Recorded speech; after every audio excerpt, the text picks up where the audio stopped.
So ayan, ito yung Bohan MK8 guys. Kanibitan ko ng attachment to Okay, di siya kasama sa mismong unit kapag binili nyo. Pwede kayo bumili ng attachment. Ayan, ito yung tsura ng Bohan MK8 guys, yung color black.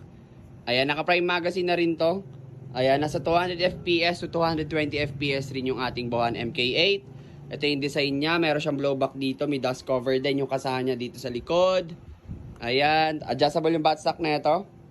Ayan, test fire natin sa salamin guys. 3, 2, 1, fire.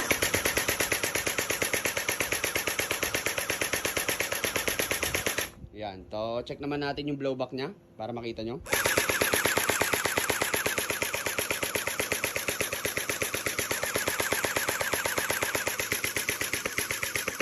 Yun, solid ng Bohan MK8 guys. Mag-avail lang kayo nito. Napaka-pogi talaga nito. Mabilis ma-sold out, mabilis mawala yung mga ating links tsaka units kasi mabilis maubos talaga guys. Kaya make sure naka-checkout na kayo.